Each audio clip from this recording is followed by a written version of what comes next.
Hablemos de los alegatos ya en específico, de los objetivos que tienen alegatos ante los tribunales de superior de justicia, cuándo es útil realizar un alegato, qué forma, pero principalmente cuál es el objetivo que tú, desde el punto de vista también, desde el Poder Judicial, desde el sistema, también tú ves en un alegato.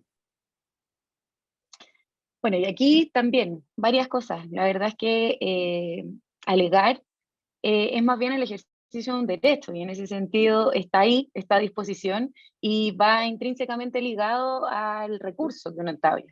Por lo que ahí es también un poco obvio, pero en el fondo todos podemos ejercer nuestros derechos siempre y cuando se cumplan con los requisitos legales, pero también ahí, y esto a título personal, un llamado a los abogados que ejercemos, bueno, yo ahora no, pero que ejercían alguna vez la representación de patrocinados, de clientes, respecto a la responsabilidad en cómo nosotros nos hacemos cargo de las defensas de cada uno de ellos.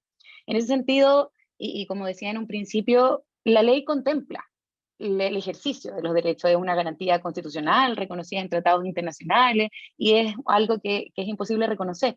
Pero yo creo que también hay una especie de responsabilidad ética con los clientes, en el sentido de muchas veces poder circunscribir lo que yo realmente voy a poder alegar.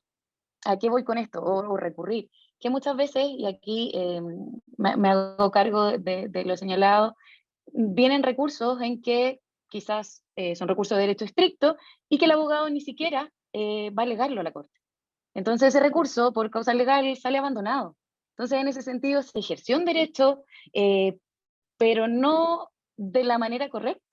Por lo que en ese sentido yo creo que el principal llamado también es a un tema de responsabilidad, a un tema de profesionalismo en la representación de los clientes por parte de nosotros los abogados. Haciendo terminando ese pequeño paréntesis respecto a lo que me preguntabas con el objetivo de los alegatos, bueno, lo señalaba anteriormente respecto a el convencer, el convencimiento. Yo creo que esa es una palabra clave cuando nosotros hablamos de alegatos orales, toda vez que es esencial esa interacción que se tiene con la sala de la corte de poder plantear lo que yo quiero plantear. En ese sentido, lo que se busca es enfatizar ciertos puntos. Lo que yo busco es ir al tribunal y señalar específicamente qué es lo que yo estoy pidiendo. Y ahí lo relaciono también con la estructura y con la formalidad de cómo deben ser los alegatos y respecto a esta necesaria distinción respecto de cada tipo de recurso.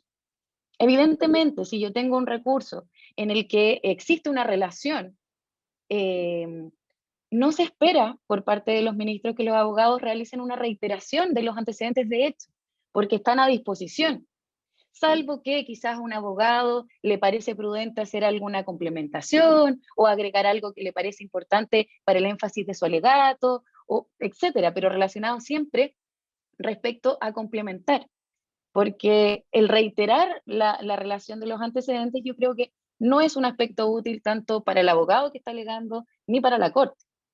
En ese sentido, y respecto, ahora haciendo la distinción a algunos recursos que no tienen relación de los antecedentes, como serían, por ejemplo, las nulidades penales, nulidades laborales, en ese sentido, hablamos de un recurso de derecho estricto, en que justamente lo que se busca es que se acoja este recurso de nulidad por alguna causal interpuesta respecto de la causal específica y de la forma de interposición en que ésta se presentó.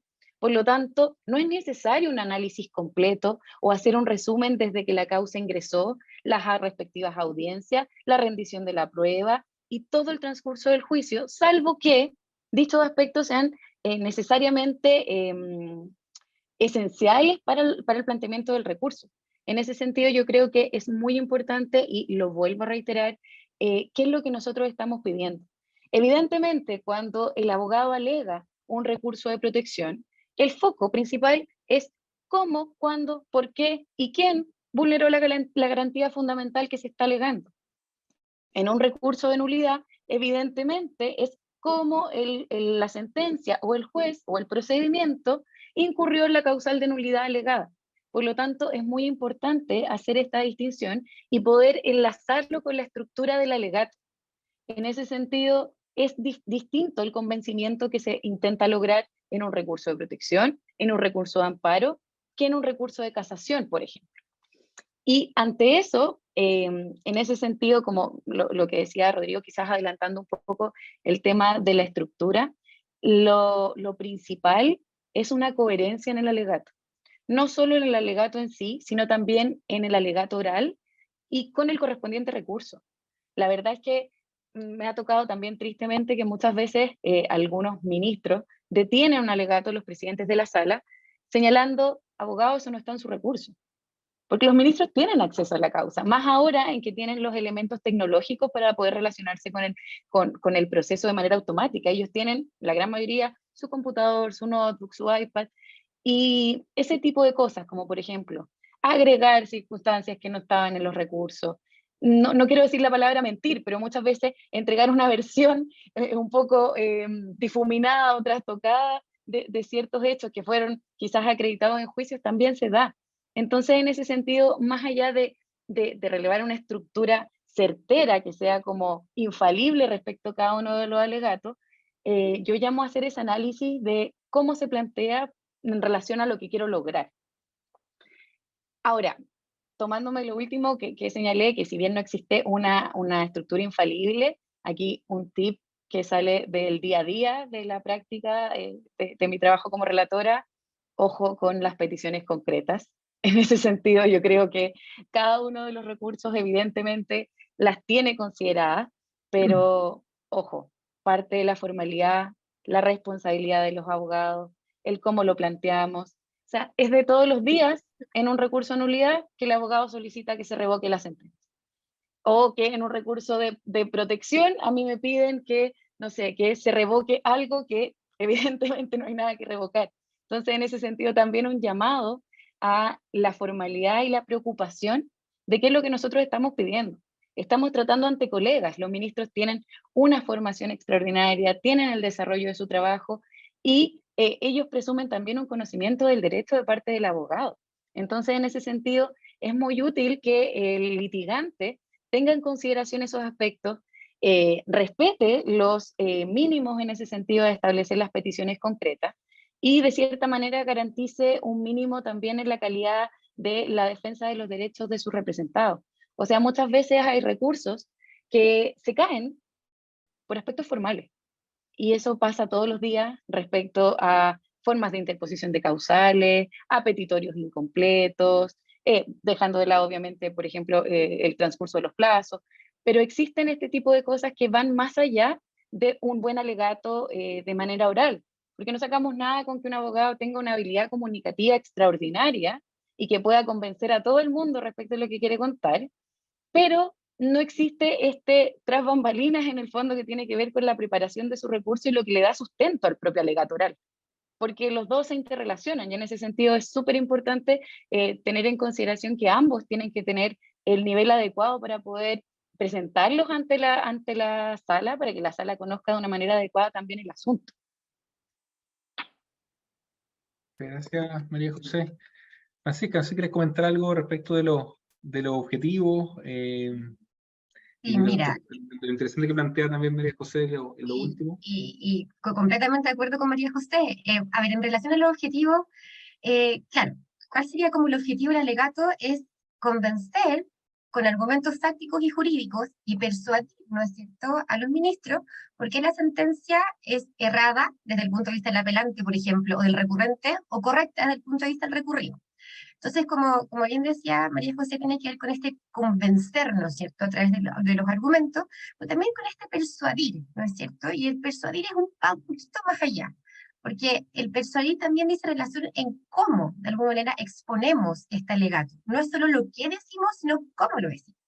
Y muchas veces, bueno, María José tiene la experiencia relatando, los ministros escuchan alegatos durante toda la mañana, alegatos, relaciones, ¿no es cierto?, relaciones de los relatores. Eh, entonces, yo creo que también es importante, aparte de la estructura y de los argumentos, ¿no es cierto?, y cómo expresamos esos argumentos de manera precisa y clara, es cómo lo decimos.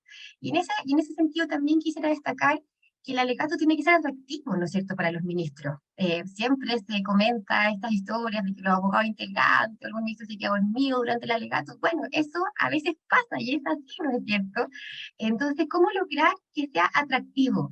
Yo creo que desde ese punto de vista, la manera como lo hicimos, los énfasis que podemos poner en la relación, el tono que usamos, el uso de las pausas, también es muy relevante. O sea, no es solo la estructura del alegato, sino es cómo lo expresamos en el tribunal. En relación a la utilidad, bueno, de un alegato, ¿no es cierto?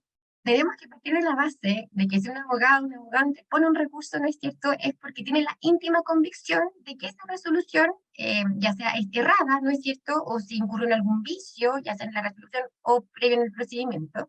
Entonces, evidentemente va a ser útil que de manera oral nosotros podamos convencer y persuadir a los ministros de las razones en que coestimamos aquello, ¿no es cierto? Claro, puede acontecer de que algún abogado o abogada interponga un recurso por otras razones, no porque tiene la íntima convicción que la resolución es errada, sino, por ejemplo, porque, no sé, quiere ganar tiempo o tiene otras razones estratégicas. Bueno, así es, en ese caso, evidentemente, si uno sostiene un alegato en ese contexto, entonces los ministros se van a dar cuenta. Y efectivamente, el abogado o el abogado no va a quedar muy bien parado frente al tribunal, ¿no es cierto?